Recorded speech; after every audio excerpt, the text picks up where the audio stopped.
د افغانستان محمدنبی د ریٹائرمنٹ اعلان کړی دی. د افغانستان محمدنبی دا وخت عمر څومره دی، څومره میچز د کړي دي، 1 ډے T20 ټیسټ مکمل ریکارډ در سره د محمدنبی په دې ویډیو کې شریکوم. او محمدنبی به کله ریټایرمنٹ اخلي، د کم ټورنمنٹ نه پس محمدنبی د انټرنیشنل کرکٹ نه ریټایر کېدو والا دی.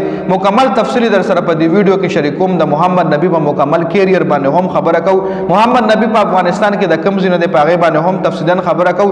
ډېر اهم اپډیټس دي د محمدنبی حوالې سره، نو ویډیو خپل هم مکمل وګورئ او مخکې ملګرو سره ضرور شریک کړئ. محمدنبی د افغانستان یو بیسٹ آل راؤنډر کرنټلی هم دی، او په پاس ټایم کې په تیر شوي وخت کې هم محمدنبی په ICC ODI رینکینګ کې، په T20 رینکینګ کې، په آل راؤنډرانو کې ښه پوزیشنو باندې ښه رینکینګ کې پاتې شوی دی.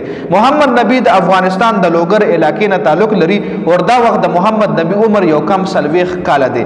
یو کم 40 کاله د محمدنبی عمر دی چې دومره ټایم کرکټ کې یو فاست بالر نشي پاتې کېدی، څومره چې یو سپین بالر او یو بیټسمین پاتې کېدی شي. محمدنبی فټنس که تاسو ګورئ کرنټلی یو فټیسټ پلیئر دی، فیټس پاغه نشته دی، مطلب ډېر زیات موټا شوی هم نه دی، ځان یې کمپلیټلی فټ ساتلی دی.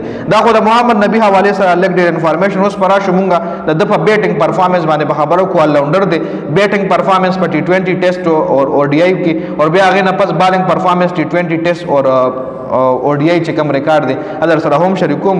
نو ویډیو مکمل وګورئ، سکپ کوئ. ما د محمدنبی چې څومره هم فینس دي.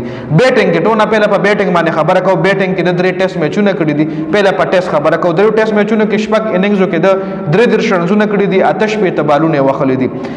24 چې کوم دی د په ټیسټ کې هایست سکور دی. په ټیسټ کې داسې داسې خاص پرفارمنس ځکه نشته چې صرف 3 ټیسټ میچونه کړي دي. 1 ډے میچونه چې کوم دي ODI ته 119 میچونه کړي دي. 1 ډے 119 میچونه کړي چې کې په 140 میچونو کې محمدنبی بیټنګ کړی دی. 3588 رنزونه جوړ کړي دي. 3588 رنزونه په 4132 بالونو باندې. د ایوریج چې کوم دی 20 ایوریج دی په 1 ډے فارمیټ کې. آل راؤنډر دی، مطلب بیسٹ بیټسمین نه دی چې ایوریج به های وي. آل راؤنډر دی، 20 چې کوم دی یو ښه فیګر دی. دې نه علاوه سټرایک ریټ یې 80 سټرایک ریټ دی. نه ډاوټ دی 15 ځله پاتې شوی په 1 ډے میچونو کې. سلوریز چې کوم دی د 215 سلوریز وخلی دي، او 109 د چکی وخلی په 1 ډے کرکټ کې. جی شپږ ځله دی په 0 شوی دی په 1 ډے کرکټ کې. 19 د 50 وخلی په 1 ډے کې، او 2 سلیزي وخلی دي په 1 ډے فارمیټ کې. T20 فارمیټ کا دوه ګرو T20 کې هم د ډېر زیات میچونه کړي دي. 128 میچونه د په T20 کې کړي دي. 120 میچونه کې د بیټنګ کړي دي. 2143 میچونه د رنزونه کړي دي په 128 میچونو کې. په 1509 او یا بالونو باندې، مطلب سټرایک ریټ د ډېر ښه ټیک ټاک سټرایک ریټ دی. په هایست سکور د 11 رنزونه هایست سکور دی په T20 کې.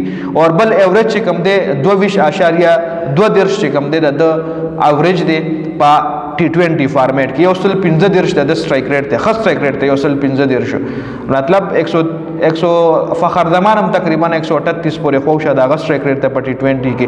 په T20 کې 24 دی نټ آوټ پاتې شوی دی. 115 د سلوریزي دي، 108 د شپږیزي دي، 8 ځله دی نټ آوټ پاتې شوی دی په T20 کې، او شپږ د 50 دي په T20 کې. سنچري یو هم په T20 فارمیټ کې نشته دی. اوس که د په بالنګ باندې موږ نظر واچو، نو ټیسټ تاسو لمو د 3 میچونه ټیسټ کړي وو چې کې په 15 اننګزونو کې د بالنګ کړی دی. هغې کې د 540 بالونه ویشتي دي چې په هغې کې د 254 رنزونه ورکړي دي. میډل اورونه د په ټیسټ کې 19 دي، 8 وکټې دي په 3 میچونو کې د ده. نو ښه ایوریج دی په ټیسټ کې ایز ا بالر. بیا 115 د ODI میچز دي. هغې کې 115 کې د بالنګ کړی دی چې بالونه د کړي دي 9840 د بالونه کړي دي، او په هغې کې 5515 رنزونه ورکړي دي. میډل اورونه په 1 ډے فارمیټ کې د 250 میډل اورونه کړي دي په 115 میچونو کې.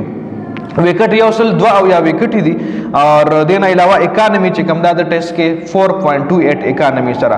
په T20 کې 128 میچونه د کړي دي. 119 کې د بالنګ کړي دي.